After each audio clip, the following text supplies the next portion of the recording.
శ్రీ గురుదత్త. జై గురుదత్త. శ్రీ మహాగణాధిపతయే నమ. శ్రీ సరస్వత్యై నమ. శ్రీపాదవల్లభాయ నమ. ఆధ్యాత్మిక బంధువులకి, దత్త బంధువులు అంతమందికి కృతజ్ఞతాపూర్వక అభివందనాలు తెలియచేసుకుంటూ, ఇవాళ మనం సంత్ గులాబ్ బాబా వారి యొక్క దివ్య లీలల స్మరణంలో 23వ రోజు మనం స్మరణం చేసుకుంటున్నాం.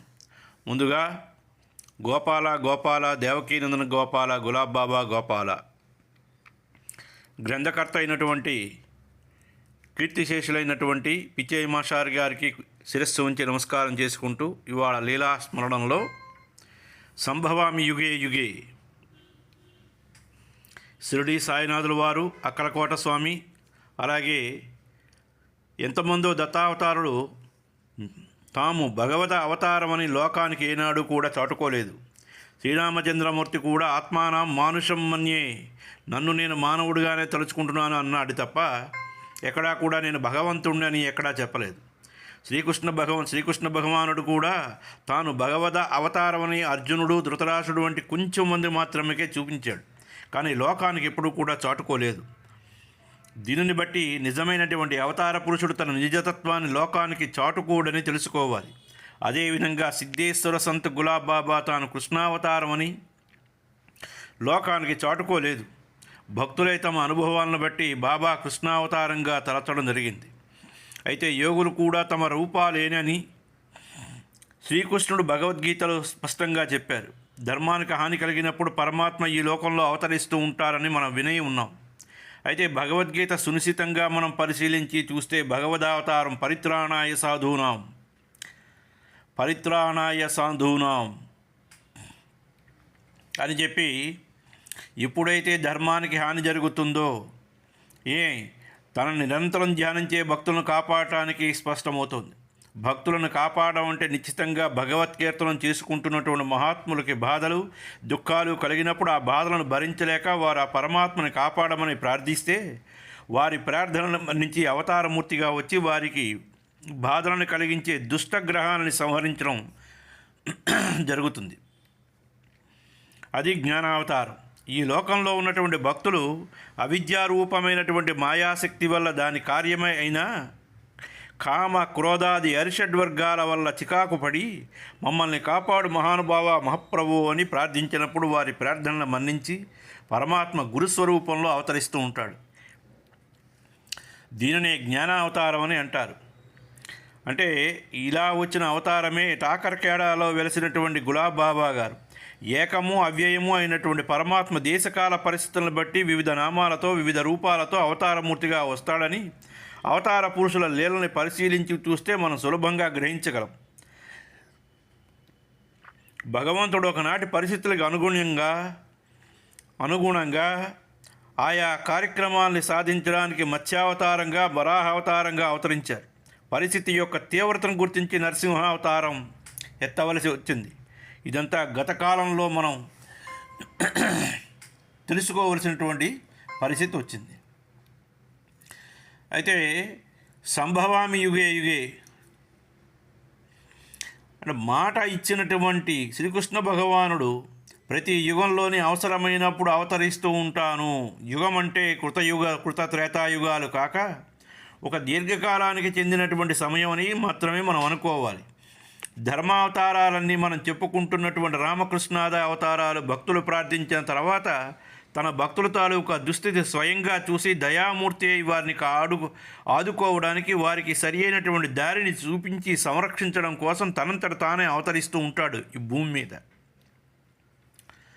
అయితే ధర్మావతారానికి, జ్ఞానావతారానికి ఇదే భేదం. ఈ కారుణ్య భావం వలన స్వయం ప్రేరితుడే జగత్ప్రభు శ్రీ గులాబ్ బాబాగా టాకర్కేడాలో జన్మించారు. కాటేల ఆశ్రమంలో ప్రస్తుతం విరాజిల్లుతున్నటువంటి అవతారమూర్తి గులాబ్ బాబా గారి లీలలు పరిశీలించి చూస్తే ఆయన సాక్షాత్తు ద్వారకానాథుడేనని స్పష్టం అవుతుంది మనకి. అంటే యథారాజా తదా ప్రజ అంటారు. ఎవరు ఎలా తలిస్తే వారికి అలాగే గోచరిస్తూ ఉంటుంది. మనం శ్రీకృష్ణుడిగా మనం భావిస్తే తప్పనిసరిగా గులాబ్ బాబా వారు శ్రీకృష్ణుడిగానే మనకు దర్శనం ఇస్తారు. మన తాలూకా మనస్సులో ఏ రూపంలో మనం స్మరిస్తే ఆయా రూపంలోనే ప్రత్యక్షం అవుతారు. అది మనం తెలుసుకోవాలి. అయితే గులాబాబా వారు సాక్షాత్తు కృష్ణావతారం అనడానికి అనేక నిదర్శనాలు ఉన్నాయి. సద్గురు నామానందుడు బాలగులాబ్ 1941 నుంచి 53 వరకు 12 సంవత్సరాలు గురుసేవ చేసి వారి ప్రేమ ఆదరాభిమానాలు చూరగొన్నాడు. ఒకనాడు గులాబాబా గారు నామానందునికి కృష్ణుడిగా దర్శనమిస్తే ఈ మేరకు సద్గురు రామానందే తన శిష్యుడి సేవ చేసుకోవడానికి టాకర్కేడా వచ్చారు. కొన్నాళ్ళు ఉండి సేవ చేశారు. సాందీపుడు శ్రీకృష్ణుడు గురువైనప్పటికీ స్వయంగా శ్రీకృష్ణుడు సేవ చేసుకున్నట్లుగా తెలుస్తోంది. అలాగే శ్రీ రామానంద్ తన శిష్యుల ఎదుట కూడా గులాబాబా బాలుడు సామాన్యుడు కాడు, స్వయంగా శ్రీకృష్ణ భగవానుడే అని ప్రశంసించారు. ఆనాటి సాందీపుడే శ్రీ రామానంద్. గురువు శిష్యుడిని విడిచిపెట్టాడు కదా. అలాగే కుమారి పుష్పతాయి, ఈమె నాగపూర్ వాస్తవ్యురాలు, బాబాకి అతి సన్నిహితమైనటువంటి భక్తురాలు. ఆమె తన అనుభవాన్ని చెప్తున్నది. ఒకరోజు బాబాగారు నీళ్ల తొట్టిలో నిలబడి స్నానం చేస్తూ ఉంటే వారి నడుము కింది భాగం లక్ష్మీనారాయణల దర్శన భాగ్యం నాకు కలిగింది. నడుము పై భాగం నుండి చూస్తున్నప్పుడు బాబాగారే కనిపించారు. ఆమె ఎల్లప్పుడూ గోపాల గోపాల, దేవకీనందన గోపాల, గులాబాబా గోపాల, తానైనందన గోపాల, సీతారామానందన గోపాల అని గానం చేస్తూ ఉంటుంది. ఒకసారి ఈ పరమభక్తురాలు రోగగ్రస్తురాలు అయితే బాబా దయతో ఆమెను రోగ విముక్తురాలను చేశారు. ఇప్పటికీ మహాతల్లి జీవించే ఉన్నది. బాబు బుయి గారు అంటే గ్రంథకర్త అయినటువంటి పిచ్చయ్య మాస్టర్ గారితో చెప్పినటువంటి విషయం ఇది. 1966వ సంవత్సరంలో బాబా 25 మంది భక్తులతో వచ్చి మా గృహాన్ని పావనం చేశారు. అప్పటి నుంచి మా వ్యాపార పరిస్థితులు చెక్కబడ్డాయి. ఆనాటి నుంచి ఈనాటి వరకు అన్ని పర్వదినాల్లో బాబాని దర్శించడానికి నా కర్తవ్యంగా భావించాను. బాబా పరిచయం కాక పూర్వం నేను అన్ని పుణ్యక్షేత్రాన్ని దర్శించినప్పటికీ మనశ్శాంతి లభించలేదు, కష్టాలు కూడా తీరలేదు. వీరు గులాబ్ బాబా కృష్ణుడేనని చెబుతారు. బాబాబూయి స్నేహితుడు కాటేలాశ్రమంలో ఉన్న కృష్ణ మందిరంలో కృష్ణ విగ్రహం ఎదుటి నిలబడి బాబాకు 1000 రూపాయలు సమర్పించాలని సంకల్పించుకున్నాడు. అతడు ఈ విషయాన్ని ఎవరికీ చెప్పలేదు. ఒకరోజు బాబాబూయికి బాబా స్వప్న దర్శనమిచ్చి నీ స్నేహితుడు నాకు 1000 రూపాయలు ఇవ్వడానికి సంకల్పించుకున్నాడే కానీ ఇంతవరకు ఇవ్వలేదని చెప్పారట. బాబాబూయి ఈ విషయాన్ని తన స్నేహితుడు అడిగితే అతడు ఆ స్వప్న వృత్తాంతాన్ని నిజమేనని ఒప్పుకున్నాడు. ఆ తర్వాత బాబాకి 1000 రూపాయలు సమర్పించుకోబోగా బాబా ధనం ఇప్పుడు అక్కర్లేదన్నారట. ఆయన మొక్కుకున్న 1000 రూపాయలు బియ్యం, గోధుమ పిండి తదితర వస్తువులన్నీ ఆశ్రమానికి పంపించాడు. కాటేల మందిరంలో విగ్రహ రూపుడైన శ్రీకృష్ణుడే గులాబాబా రూపంలో మొక్కుబడి స్వీకరించాడని తలచాడు. దీన్ని బట్టి గులాబాబా వారు సాక్షాత్తు శ్రీకృష్ణ భగవంతుడని స్పష్టమవుతున్నది. అలాగే పూనా జిల్లాలో కేడా గ్రామంలో ఉన్నటువంటి ఒక ప్రాథమిక పాఠశాలలో 11 సంవత్సరాల హరిహర స్వామి అనే పిల్లవాడు 3వ తరగతి చదువుతున్నాడు. బాలుడికి బాబాగారు స్వప్న దర్శనమిచ్చి భగవద్గీత శ్లోకాలను వ్యాఖ్యతో సహా చెప్పి ఏకసంతాగ్రాహ్య శక్తిని ప్రసాదించారు. ఆ బాలుడు 1980 ఆగస్టు 15వ తేదీన స్వాతంత్ర దినోత్సవ సందర్భంలో తన పాఠశాలలో భగవద్గీత శ్లోకాలను వల్లె వేసి వ్యాఖ్యానించాడు.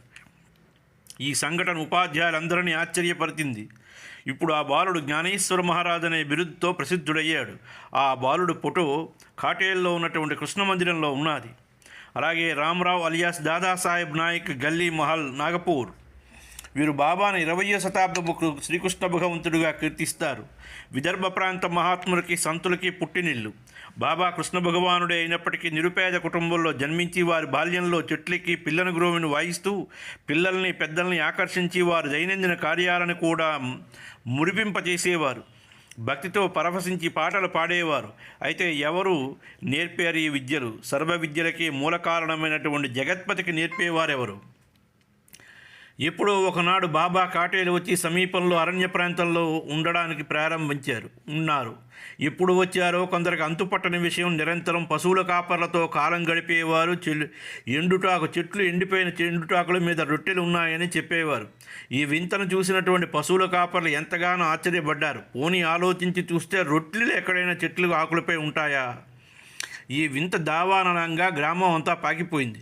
రోజు గ్రామస్తులందరూ బాబా చుట్టూ మూగేవారు. ఎన్నో లీలలను చేస్తూ వారి తను వేణుగానంతో పరవశించి చేస్తూ ఉండేవారు. ఎన్నో లీలలు చేస్తూ వారిని ఇటువంటి విషయాల గురించి పరిశోధన చేసిన సైన్స్కి అంతుపట్టనటువంటి పరమ రహస్యం ఇది. మనం గమనించవలసిన విషయం ఏమిటి అంటే ఈ ప్రపంచం అంతా ఒక మహత్తరమైనటువంటి శక్తి వల్ల నడపబడుతున్నది. కానీ ఈ శక్తిని కళ్ళతో చూడలేము, బుద్ధితో గ్రహించలేం. అటువంటి మహత్తర శక్తిని మహాత్ముల లీలల ద్వారా చూడగలుగుతున్నాం. భగవత్ శక్తి అణువులు అందరిలోని నిద్రాణంలా ఉంటాయి. అయితే ఈ సాధన ద్వారా కోటికొక్కొక్కరికి ఈ శక్తి లభిస్తుంది. అయితే పాండురంగ బకాడి, కంజూల్ మార్గ్, బొంబాయి. పాండురంగడు ఇలా అంటాడు: నా కృష్ణుడే నన్ను కలిశాడు, గులాబ్ బాబా కృష్ణుడే అని వీరి విశ్వాసం. ఒకసారి నేను తలవని తలంపుగా శేవగాం వెళ్ళవలసి వస్తే గజానన మహారాజు వారి సమీపంలో సమాధి మందిరంలో పూజలు చేసి బస్టాండ్కి వచ్చాను. అక్కడ ఒక గోడ మీద ఉన్నటువంటి గులాబ్ బాబా వారి వాల్ పోస్టర్ చూసి అదేమి చిత్రమో కానీ ఆ పోస్టర్లో కృష్ణ భగవానుడి దర్శనం ఆశ్చర్యం అనిపించింది. గోడపై ఉన్న చిత్రంలో కృష్ణ భగవానుడు కనిపించడం గురించి ఆలోచించి స్థానికులకు ఆ చిత్రాన్ని చూపిస్తూ ఇందులో ఉన్నది ఎవరు అని అడిగాను. వారు భక్తితో ఇది గులాబ్ బాబా గారి చిత్రం అని కాటేల్లో ఉంటారని తెలియజేశారు నాకు. కాటేలు వెళ్ళి బాబా ఆశ్రమ మేనేజర్ అయినటువంటి శ్రీ శేషనాథ్ గారు అన్నగారిని కలుసుకుని బాబా ఉన్నారా అని అడిగాను. లేరని చెప్పారు. అప్పుడు వారు నాతో బాబా కృష్ణ భక్తులుగా తలచవద్దు, సాక్షాత్తు హరి అవతారమేనని చెప్పారు. బాబా లేని కారణంగా నేను నిరాశతో తిరిగి బొంబాయి వచ్చేసాను. కాకతాళీయంగా ఒకసారి నేను షితోలి బాబా గారిని కలుసుకుని గులాబ్ బాబా బొంబాయి ఎప్పుడు వస్తారా అని అడిగాను. బాబా వచ్చినప్పుడు తెలియచేస్తాను అని చెప్పాడు. ఒకరోజు నేను ఆఫీస్ నుండి తిరిగి వచ్చేసరికి నా అంతర్వాణి బాబా వచ్చారని చెప్పినట్లు అనిపించి ఇది నిజమేనా అని ఆలోచిస్తూ నా స్నేహితులతో కలిసి షితౌలి గారింటికి వెళ్ళాను. అక్కడ బాబాను చూడగానే నా ఆనందానికి అవధులు లేవు. నీకోసమే ఎదురు చూస్తున్నానని బాబా అన్నారు. నాకు మతి పోయినట్లయింది. ఏం మాట్లాడాలో తెలియక స్థాణువులా నిలబడిపోయాను. వారి చరణ కమలాలపై వాలి నమస్కారం చేసుకున్నాను. బాబా నాతో నువ్వు వెళ్ళకు, ఇక్కడే ఉండు, సాయంత్రం భజన సంకీర్తన కార్యక్రమం ఉంటుందని చెప్పారు.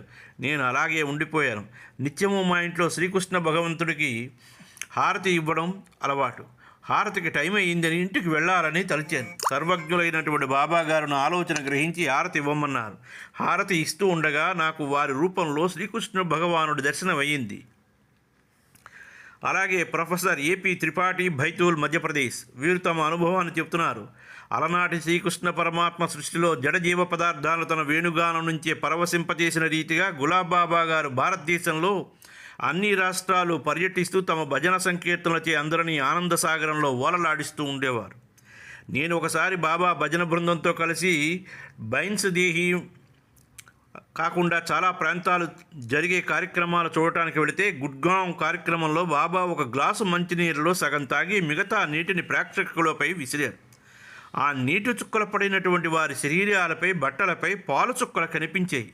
అక్కడి వాళ్ళంతమంది బాబాను కృష్ణ భగవానుడుగా కీర్తించారు. పాలు నీటి కంటే పోషక శక్తి గల ఆహారం. తల్లి తన పాలను తాగిపించి బిడ్డలని పోషిస్తుంది. అలాగే మాతృస్వరూపులైనటువంటి బాబా తన భక్తులను రక్షిస్తూ వాళ్ళని ఆధ్యాత్మికంగా, ఐహికంగా పోషిస్తున్నారని సూచించడానికి ఈ లీల ప్రదర్శించారు. మీరాబాయి, శ్రీమతి మీరాబాయి ఆలేగాం వాస్తవ్యురాలు. పాటిల్ మహల్లా కుటుంబంలో జన్మించిన ఈమె ఉత్తమ భక్తురాలు. ఆమె కుటుంబ సభ్యులు మాంసాహారులు, ఆమె మాత్రం శాకాహారి. ఆమెకు 9వ ఏటన వివాహం జరిగితే సంసారం పట్ల విరక్తి కలిగి కృష్ణుడి పట్ల మనస్సు లగ్నం చేసి కృష్ణ దర్శనం కాలేదని తన జీవితాన్ని అంతం చేసుకోవాలని గాజు ముక్కలు ముళ్ళు తింటూ ఉండేది. ఆమెకు సంసార వాంఛ లేదు. అందుకనే ఆమె భర్త మీరాబాయిని పుట్టింట్లో విడిచిపెట్టి వెళ్ళిపోయాడు. భోజనానికి బదులు వేడి నీరు తాగుతూ చీకటి గదిలో కూర్చుని శ్రీకృష్ణుని గురించి తలుస్తూ ఉండేది. కొన్ని సమయాల్లో ఏడుస్తూ ఉండేది. అందరూ ఆమెకు పిచ్చి పట్టిందని తలిచారు. తల్లిదండ్రులు ఎన్నో చికిత్సలు చేయించారు. భూతమాంత్రికుల వద్దకు తీసుకువెళ్ళారు. కానీ ఫలితం లేకుండా పోయింది. కృష్ణుడే తనని ఆవహించాడని నిరంతరం ఆమె భావిస్తూ ఉండేది. గులాబ్ బాబాను గురించి కొందరు భక్తులు చెప్పగా విని ఆమె నా కృష్ణ భగవంతుడు అని చెప్పింది. ఆయన చూడాలని ఎప్పుడూ తహతహలాడుతూ ఉండేది. ఒకసారి ఆమె తల్లిదండ్రులు ఆమెను బాబా దగ్గరికి తీసుకువెళితే కాటేల్లోని అమృతకుండంలో స్నానం చేసి వెంటనే ఆమెకున్నటువంటి శారీరక వైకల్యం అదృశ్యమై బాబా దర్శనంతో ఆమెలో కొన్ని యోగశక్తులు మొదలయ్యాయి. బాబా ఆమెను మీరాబాయి అని సంబోధించారు. ఈ సంబోధన విన్నటువంటి భక్తులు అంతమంది ఆశ్చర్యంతో ఒక్కసారి చూశారు. ఆమె కృష్ణ విగ్రహానికి ప్రసాదం సమర్పించినప్పుడల్లా ఆ ప్రసాదంపై కృష్ణ విగ్రహం యొక్క అరచేతి ముద్రలు పడేవి. ఆమె సంచిలోని పదార్థాలన్నీ మాయమై కృష్ణ విగ్రహం వద్దకు చేరుతూ ఉండేవి. కాలిన బొగ్గు ముక్కలను ఆమె ఎవరి చేతిలోనైనా వేస్తే అవి చక్కెర గోళీలుగా మారుతూ ఉండేవి. నాపై కృష్ణుడు నీరు చల్లుతున్నాడని ఆమె చెప్పేది. నిజంగానే ఆమె బట్టల నుండి నీరు కారుతున్నట్లు కనిపించేది. ఇది చూసిన వాళ్ళంతమంది ఆశ్చర్యపడేవారు. ఒక్కొక్కసారి కృష్ణుడి విగ్రహం ముందు కూర్చుని తింటావా లేదా అంటూ పోరాటం చేసేది. ప్రసాదాలు కృష్ణుడు నోటి దగ్గరికి వెళ్ళి గాలిలో తేలియాడుతూ చెదురుతూ ఉండేవి. మరొక మీరాబాయి అనే భక్తురాలు కాటేల్లో బాబాను దర్శించి భగవంతుని దర్శనం ఎలా అవుతుందని ప్రశ్నించింది. మీరా, నువ్వు 21 రోజులు ఉపవాసం ఉండి 5 ఔదంబర వృక్షాల వద్ద తపస్సు చేస్తే భగవద్ దర్శనం కలుగుతుంది అని బాబా చెప్పారు. ఆమె ఆ చెట్ల వద్ద రాత్రింబవళ్ళు ఉంటూ గోపాలనామ మంత్రాన్ని 21 రోజులు అకుంఠిత దీక్షతో జపించింది. 21వ రోజు అర్ధరాత్రి సమయాన కృష్ణుడే స్వయంగా మురళి వాయిస్తూ దర్శనమిచ్చాడు. ఆ దివ్య తేజస్సు చూసి మీరాబాయి భయకంపితులారై అటువంటి నిర్జనవనంలో కృష్ణుడు ఎలా వచ్చాడని మనస్సంతా గాబరా పడింది. మీరాబాయి బాబా దగ్గరకు రాగానే, ఏం మీరా, నన్ను చూసి భయపడ్డావా? భయకంపితురాలనై నమస్కారం కూడా చేయలేదు కదూ అని అన్నారు. ఆ మాటలు విన్న ఆమె గులాబ్ బాబా గోపాలకృష్ణ అవతారం అని గ్రహించింది. కుమారి సుశీలాదేవులాకర్ 8 ఏళ్ల వయసులో ఉన్నటువంటి కుమారి సుశీలాదేవులాకర్ బాలకృష్ణుడు రూపంలో గులాబ్ బాబా గారికి దర్శనమిచ్చింది. గులాబాబా గారు దర్శనమిచ్చారు. అతి చిన్న వయస్సులోనే బాబా పాదసేవకు తన జీవితాన్నంతా సర్వసమర్పణ చేసుకున్నది. వైవాహిక జీవితంలో ప్రాపంచిక విషయాల యందు వైరాగ్యం కలిగి బాబా సేవ నామస్మరణ ఊపిరిగా చేసుకుని జీవిస్తున్నటువంటి పరమభక్తురాలు. ఆమె చిన్నప్పటి నుంచి బాబా ఒడిలోనే బిడ్డలా పెరిగింది. ఎల్లప్పుడూ బాబాను అనుసరిస్తూ ఆమె గానమాధుర్యానికి అందరూ ఆనందపరవశులవుతూ ఉండేవారు. బాబాను గూర్చి వ్రాసినటువంటి ఆమె భజన సంకీర్తనలన్నీ పుస్తక రూపంలో ప్రచురించబడ్డాయి. ఈనాటికి ఆమె కుమారిగానే బాబాగారి సేవలో కాలం గడుపుతున్నది. ఆమె తన అనుభవాన్ని చెప్పింది. గులాబాబాలో సాయిబాబా, గజానన్ మహారాజ్, తాజుద్దీన్ బాబాలు మూర్తి భవించి ఉన్నారు. అయితే వారి కృపని పొందడానికి ప్రతి భక్తుల్లోని శ్రద్ధ, భక్తి, సబూరి అనేటువంటి అర్హతలు ఉండాలి. భక్తవత్సలుడైనటువంటి బాబా భక్తాదులు తలచినంత మాత్రానే దర్శనమిస్తారు. బాబా నామస్తోత్రాలను భక్తి శ్రద్ధలతో పఠనం చేసి దుఃఖాలను వెంటనే పటాపంచలవుతాయి. మరొక విషయం ఏమిటంటే, ఎవరింట్లో బాబా భోజనం చేసి తన ఎంగిలిని విడిచిపెడతారో అటువంటి ఇళ్లలో లక్ష్మీదేవి, అన్నపూర్ణాదేవి స్థిర నివాసం ఉంటుంది.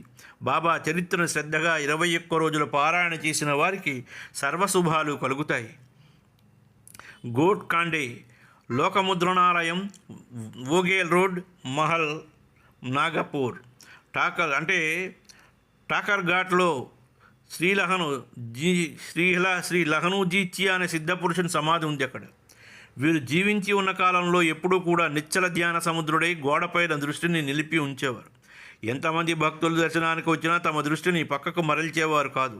పూర్వజన్మ సుకృతం కలిగిన భక్తులతో మాత్రమే మాట్లాడేవారు. ఆ మహాత్మును దర్శించాలని ఘోట్ కాండే నిరంతరం పరితపించేవాడు.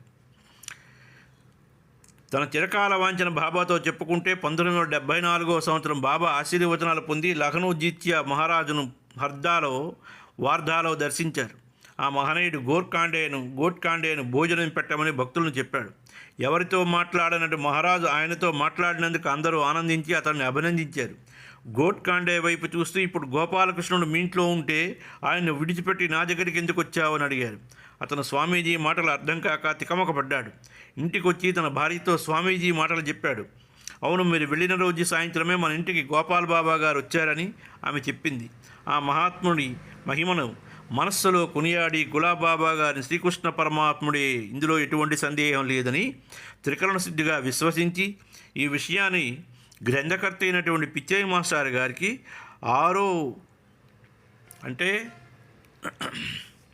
11వ నెల